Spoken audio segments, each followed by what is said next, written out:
9.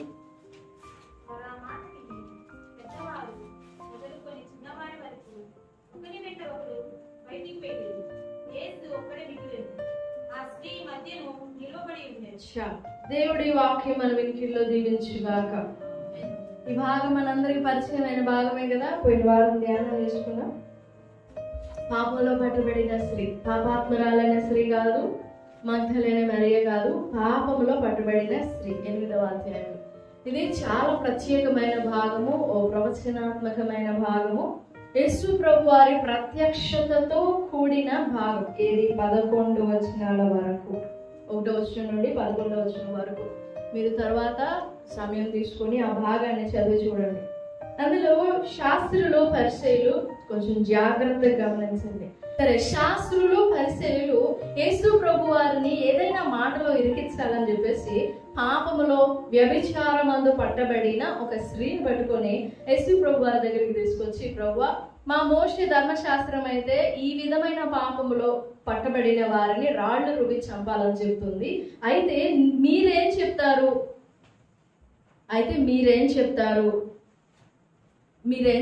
అని ప్రభువుని శోధించడానికి వచ్చారు.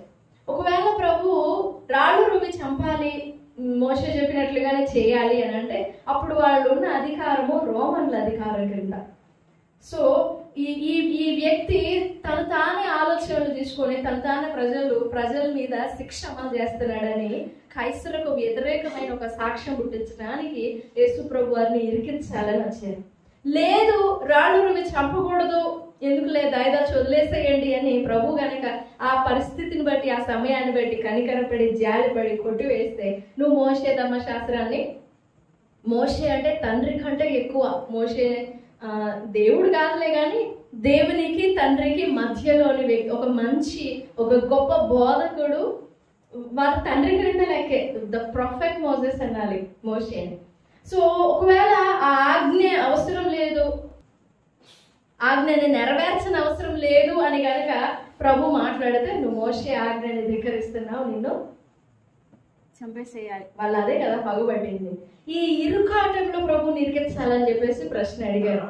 అప్పుడు ప్రభుని అడిగినప్పుడు ప్రభు ఏం చేశారంటే ఏం మాట్లాడలేదు, మౌనంగా ఉండి నేల మీద వంగి నేల మీద ఏదో రాస్తున్నారు. అప్పుడు ఆయన దేవాలయంలో ఉన్నాడు. 8వ అధ్యాయం 1వ వచనం నుండి చూడండి.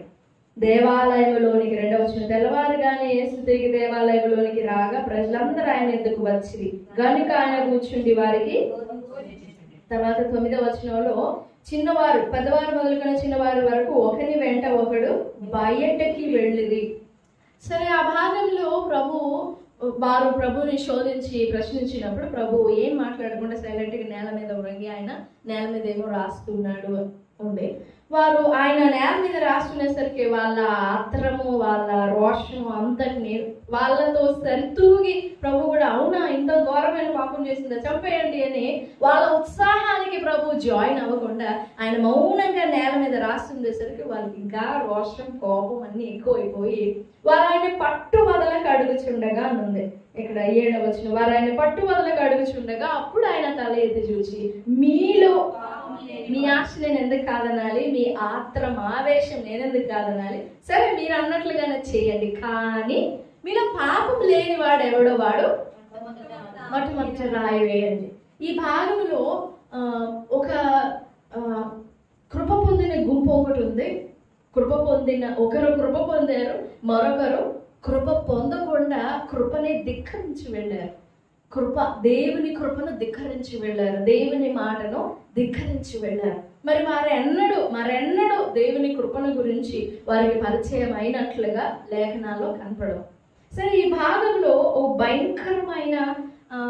భయంకరమైన పరిస్థితిని కనుగొంటాం. ఈ చెడ్డ దినాలలో ఎక్కువగా విశ్వాసుల మధ్యలో, సంఘములో ఎక్కువగా తాండవమాడుతున్న ఒక సమస్య అన్నమాట, ఒక పరిస్థితి అన్నమాట ఇది.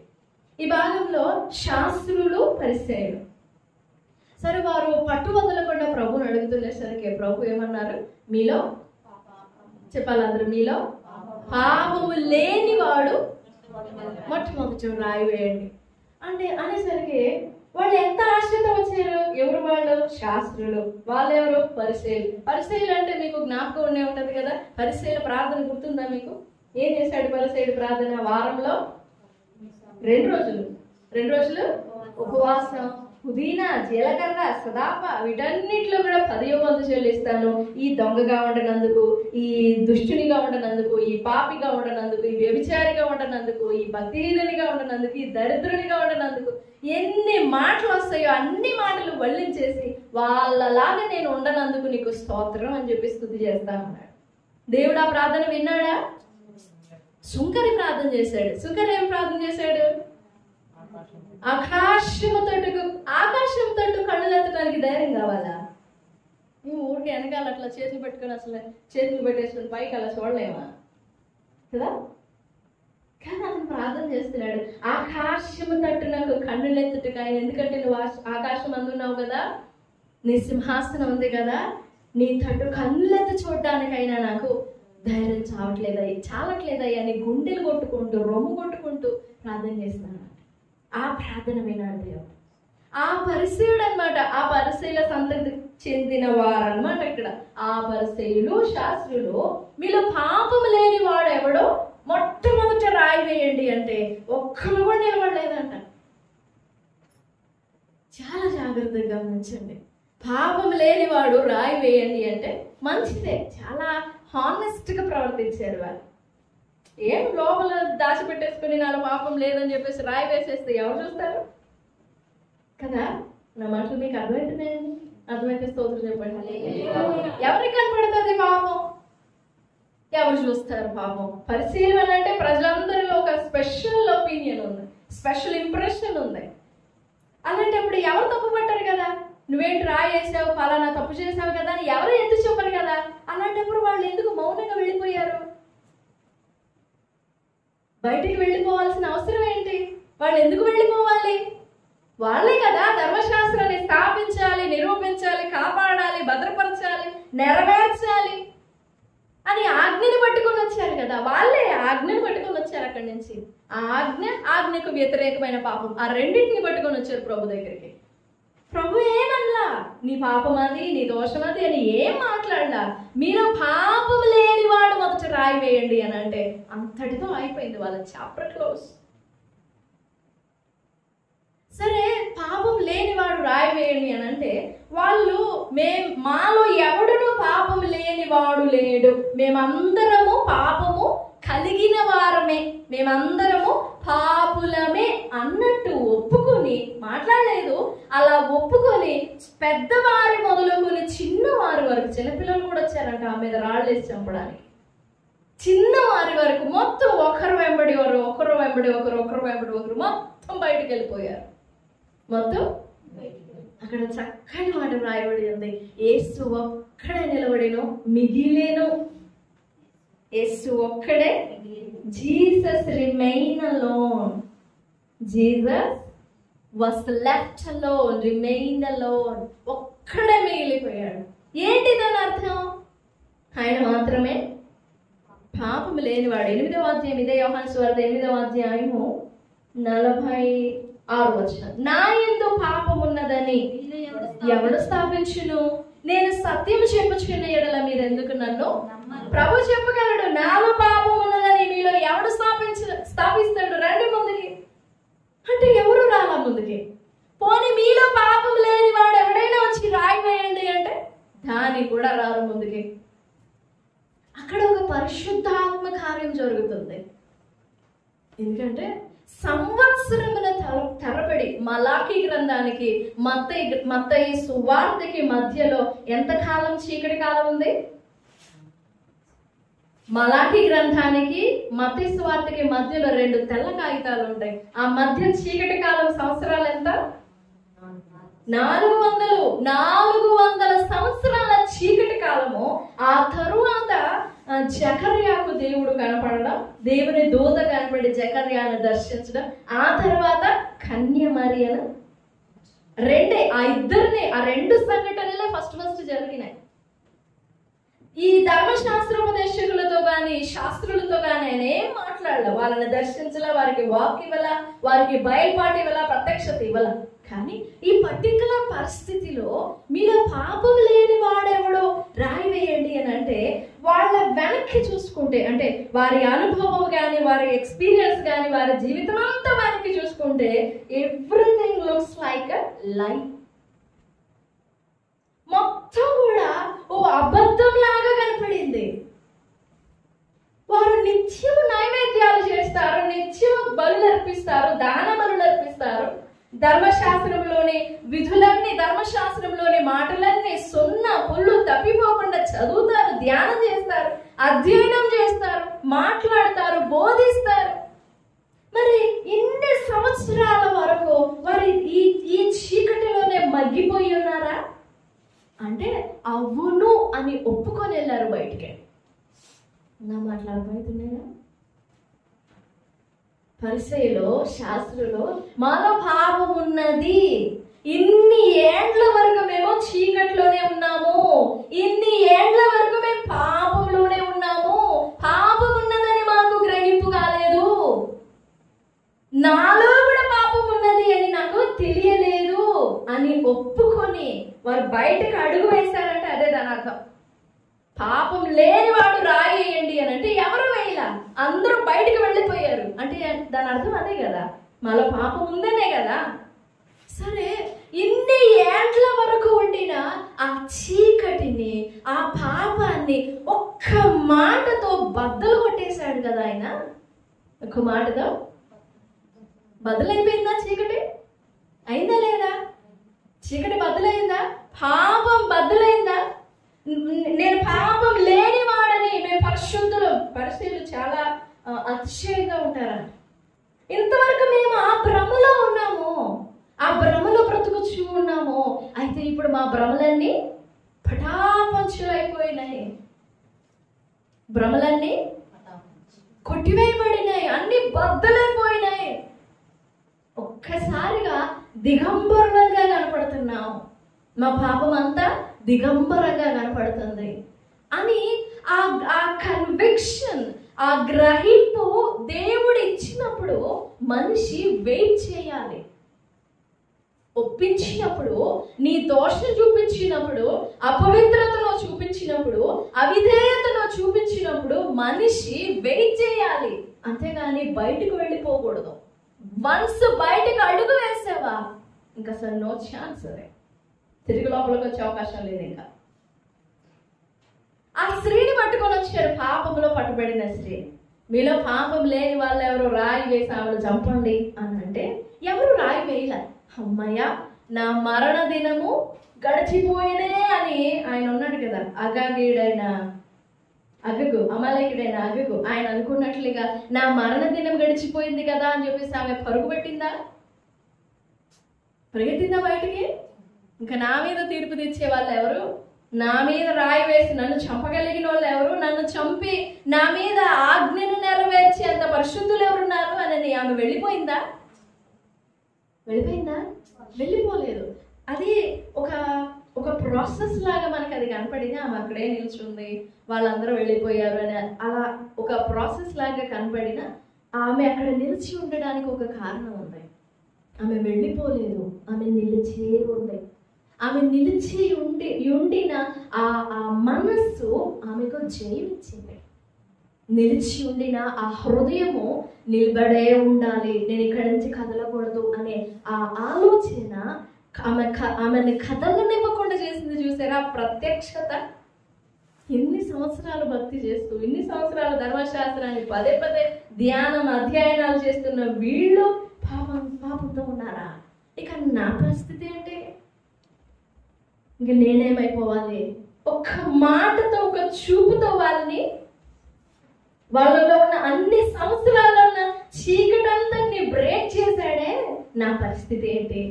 వామ్మో, నేను ఎలా నిలబడాను ఈయన ఎదుటని పారిపోయిందా ఆమె? లేదు, కానీ నిలబడే ఉంది. ఆమె మధ్య నిలబడి ఉండేనో, యేసు ఒక్కడే మిగిలేనో, ఆ స్త్రీ మధ్యను 3వ వచనం చివరి లైన్లో చూడండి. శాస్త్రులు పరిచయులు వ్యభిచారం అంతా పట్టుబడిన ఒక స్త్రీని తోడుకొని వచ్చి ఆమెను మధ్యలో నిలవబెట్టి, ఇప్పుడు 9వ వచనం చూడండి. యేసు ఒక్కడే మిగిలేను, ఆ స్త్రీ మధ్యలో నిలబడి ఉండెను. ఆమెను ఎక్కడైతే నిలబెట్టారో అక్కడి నుంచి ఆమె కదల్లా. అప్పుడు ప్రభు ఆమె ఏం చేశామా, ఎవరు నీ మీద రాయి వేయలేదా? పాపం లేని వాళ్ళు ఎవరు కనపడలేదా?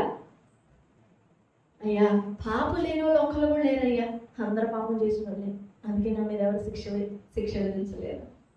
అయితే నేను కూడా నీకు శిక్ష విధించను అమ్మా నేను కూడా నీ మీద రాయి వేయను.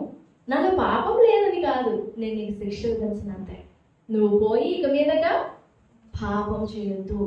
అక్కడ జరిగిన కార్యం ఏంటంటే, దేవుని ప్రత్యక్షత ప్రతి వ్యక్తికి సమానమే, ప్రతి వ్యక్తికి సంపూర్ణమే దేవుని ప్రత్యక్షత. అయితే విశ్వాసముతో తగ్గి అణకువతో లోపడగలిగే వ్యక్తి సంపూర్ణ ప్రత్యక్షత పొందుకుంటాడు. కానీ అణకువతో లోపడని వ్యక్తి దాన్ని త్రోసి వేసుకుంటాడు. ఈ రోజుల్లో అదే జరుగుతుంది. దేవుడు మనల్ని ప్రేమించి మన పాపాన్ని ఒప్పింప చేసినప్పుడు, లేదా మనల్ని గద్దించినప్పుడు గద్దింపుకు నిలబడం, పారిపోతాం. ఇక్కడ కాకపోతే ఇంకొక చోట కదా. అపవాది ఎన్ని అవకాశాలు బయట పెట్టిందో చూడండి.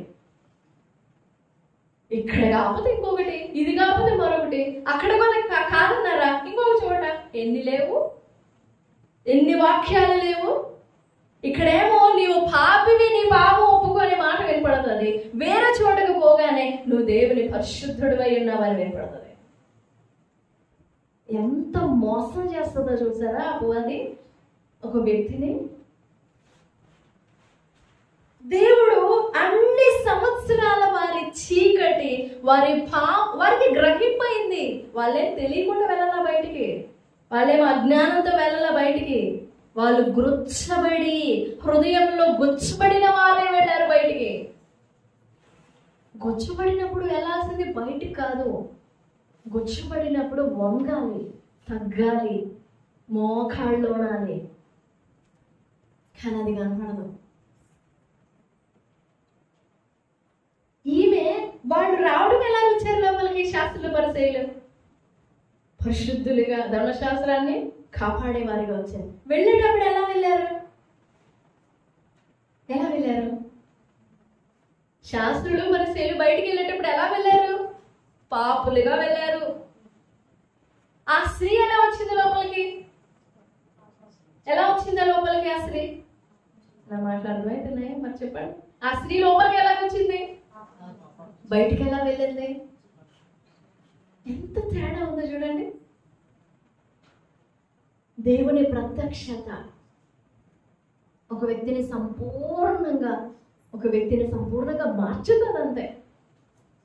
ఒక్క నిమిషం వాళ్ళు అక్కడ నిలబడి ఉంటే ఏమై ఉండేదో. రాళ్ళు తీసుకొచ్చారు చంపడానికి, సరే నాలో పాపం ఉందని రాళ్ళు కింద పడేసి వెనక్కి నిలబడొచ్చు కదా. మందిరములో నుండి, ఆ వాక్యములో నుండి బయటికి వెళ్ళిపోవాల్సిన అవసరం ఏంటి? సిగ్గుపడా, తట్టుకోలేక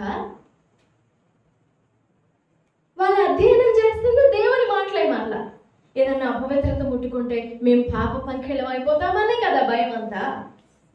ఇప్పుడు మీలో పాపం లేని వాడెవడు అని ప్రభు కొంచెం అట్లా గద్దించినప్పుడు పరీక్ష చేసుకొని ప్రక్షాళన చేసుకోవచ్చుగా. చూడండి అక్కడ ఎంత అతిశయమైన మనసు కనపడుతుందో, ఎంత గర్వపు మనసు కనపడుతుందో. ఆయన నేల మీద వ్రాస్తూ ఉండినప్పుడు ఒకనొక దినాన మోషేకు 2 రాతి పలకలు ఇచ్చాడు కదా, దేవుని వ్రేలితో వ్రాయబడిన శాసనం. అట్ ద సేమ్ స్ట్రోక్స్ కనపడినాయి ఆయన రాసిన మాటలు. ఏం రాశారో తెలియదు కానీ ఆయన నేల మీద వ్రాస్తూ ఉండినప్పుడు, ఆ వ్రేలితో వ్రాస్తూ ఉండినప్పుడు దేవుని వ్రేలితో రాయబడిన చట్టం, శాసనమే గుర్తుకొచ్చింది. సగం వరకే చూశారు, సగం వరకే అర్థం చేసుకున్నారు. ఆయనే ధర్మశాస్త్రం అయి ఉన్నాడు. ఇంకొంచెం ఒక్క నిమిషం వెయిట్ చేసి ఉంటే ధర్మశాస్త్రం యొక్క సంపూర్ణత అయి ఉన్నాడని అర్థమయ్యేది. కానీ వెయిట్ చేయాల. సగం వరకే అర్థం చేసుకున్నారు, వెళ్ళిపోయారు. మిగిలిన సగం అంతా ఈ స్త్రీ బతుకుంది. నేను నీ మీద శిక్ష విధించనమ్మా, నేను ప్రేమ అయి ఉన్నాను, నేను క్షమిస్తాను. సంపూర్ణంగా జీవిత కాలానికి శుద్ధపరచబడి వెళ్ళిపోయిందండి. ఒకప్పుడు ఆమె జీవితం ఎలాంటిదో తెలీదు, కానీ ఇప్పుడు ప్రభు అన్న మాటను, అమ్మా ఇక మీదట పాపం చేయొద్దు అని అంటే అది ఎంత వండర్ఫుల్ వర్డ్ అది. ఆ మాట వినే యోగ్యం లేదు వాళ్ళకి, భాగ్యం లేదు వాళ్ళకి. మనం ఆ భాగ్యం పోగొట్టుకోకూడదు. అదే దేవుని మాట. సగం సగమే వద్దు, సంపూర్ణంగా నింపుకోవాలి. దేవుడు నిన్న సగంలో నిర్మించి ఆపేయకూడదు. అవయవములు ఏర్పడని ముద్దలా మిగిలిపోకూడదు. మనం నిర్మించాలి. దేవుడు నేను నిర్మించు, నీవు కడగాలి. దేవుడు సంపూర్ణంగా కడగనివ్వు. ప్రక్షాళన చేయాలి. దేవుడు సంపూర్ణంగా చేయనివ్వు. లోపడు తగ్గు. వారు ఎంత అతిశయపడి వెళ్ళిపోయారు, ఎంత కృప పోగొట్టుకున్నారో వారు. పరిశుద్ధ అగస్టిన్ అనే దైవజనుడు, ఆయనకి ఇవ్వబడిన బిరుదే పరిశుద్ధుడు, సెయింట్ అగస్టిన్. ఆయన అన్నాడు, 8వ అధ్యాయం గురించి ఒక బుక్ కామెంటరీ రాశారు. ఆయన అన్నారు, ఎంత జ్ఞానులు వాళ్ళు, కృపావరాన్ని జార విడుచుకున్నారు. How foolish they are to lose that gift of grace. ధర్మశాస్త్రం మోషే వల్ల వచ్చింది, కానీ కృపయు సత్యము ఆయన్ని పోగొట్టుకున్నారు. ఆమెకి చూపించాడమ్మా, నేనే సత్యం, నేనే కృప, నువ్వు వెళ్ళి బ్రతికింకా, సమాధానంగా బ్రతికింకా. వాళ్ళు ధర్మశాస్త్రం వరకే చూశారు, ఒక పక్కే చూశారు, మోషే రాసిన వ్రాతే చూశారు. వాళ్ళు ఇంకొక మరొక భాగం చూడలేదు. వాళ్ళు చూసేంత వరకు వెయిట్ చేయలేదు. వాళ్ళు నీ మనసు కూడా అలాగే ఉందేమో. ఒక దేవుని ఆజ్ఞ వినగానే, ఓ గద్దింపు వినగానే, దేవుని మాట నేను హెచ్చరించగానే ఇంకా ఆ మాటని అక్కడే పడేస్తావేమో, పడేస్తున్నావేమో, వదిలేస్తున్నావేమో. ఒక నిమిషం ఆగు, వెయిట్ చేయి, ఆలోచించు. లోబడు దేవునికి, అణుకుతో తగ్గు దేవుని అంటే సంపూర్ణమైన కార్యం చూపిస్తాడు. ఓ గద్దింపు స్వస్థతనిస్తుందండి. ఓ హెచ్చరిక నిన్ను సంపూర్ణమైన మనిషిగా చేస్తాయి. ఆ గద్దింపులో కోపమే కనపడింది అనుకో, దాన్ని మించిన చూడలేకపోతున్నావు అనుకో, పోగొట్టుకుంటా. వాళ్ళు జార విడుచుకున్నారు అలాగా. ఆ టైంలో కనుక వారు వెయిట్ చేసి లోపడి ఉంటే, పరిచయలు నిష్ఠగా బ్రతికే వాళ్ళు, వాళ్ళకి కనుక ఈ సత్యము కృప కనపడి ఉంటే వాళ్ళ జీవితాలు ఎలా మార్చబడి ఉంటాయో. కానీ వాళ్ళ అహం అడ్డొచ్చింది, గర్వం అడ్డొచ్చింది, కన్నీ అడ్డొచ్చింది. పరిశుద్ధాత్మ కన్విక్షన్కి, పరిశుద్ధాత్మ ఒప్పించినప్పుడు ఆ ఒప్పుకోలుకు లోబడలేదు. అందుకే వారు అర్థాంతరంగా మిగిలిపోయారు. తర్వాత కాలాలకైనా మరి విశ్వసించారో లేదో తెలియదు, కానీ జీవితంలో ఆ మాట మాత్రం గుర్తుంటుంది. పదే పొడుస్తూ ఉంటుంది, మీలో పాపం లేనివాడు రాయేయండి, పాపం లేనివాడు, నువ్వు పాపం లేనివాడవేనా. పదే వాళ్ళు బ్రతికినంత కాలం ఆ మాట వాళ్ళని గుర్తుతూనే ఉంటారు. నువ్వు పాపం లేనివాడవైనా. ఈ ప్రశస్తమైన సమయంలో దేవుని బిడ్డ, దేవుని వాక్య ప్రత్యక్షత నీలో సంపూర్ణమైన కార్యం చేస్తుంది. నేను సంపూర్ణంగా మార్చివేస్తుంది, నేను సంపూర్ణునిగా చేస్తుంది. నీ హృదయాంతరంగంలో లోతులో నుండి దర్శిస్తుంది వాక్యం. అయితే నువ్వు లోబడాలి. అనుకో చూపాల్సింది నువ్వే, లోబడాల్సింది నువ్వే. ఆ స్త్రీ లోబడింది, ఆమె పరిగెత్తలేదు, పారిపోలేదు అక్కడి నుంచి. అమ్మయ్య వీళ్ళందరూ పరిగెత్తారు కదా, నా పనిలో నేను పరిగెడదాం అనుకోలేదు. స్టిల్ షీ వెయిటెడ్ దేర్, నిలబడింది. నువ్వు నిలబడు దేవుని అంట. ప్రభువా నన్ను సంపూర్ణంగా కడుగు, నన్ను సంపూర్ణంగా శుద్ధి చేయి. చాలా చివరి దినాల్లో ఉన్నాము, నువ్వు నిజంగా సంపూర్ణంగా కడగబడ్డావో లేదో పరీక్ష చేసుకో. ప్రభు ఇచ్చిన ప్రశస్తమైన సమయంలో నీ జీవితాన్ని దర్శించమని వేడుకో, నీ హృదయం తెరవమని వేడుకో. పరిచయ శాస్త్రంలాగా వెళ్ళిపోవద్దు, నిలబడు దేవుని అంట. పాపంలో పట్టుబడిన స్త్రీ పాపంలో నుండి వచ్చింది, అక్కడికి పాపంతో వచ్చింది, కానీ వెళ్ళిపోయేటప్పుడు పరిశుద్ధరాలుగా పోయింది.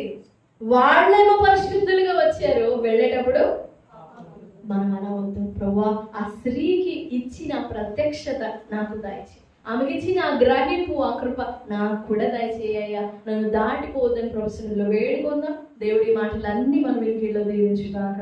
ఆమేన్, ఆమేన్.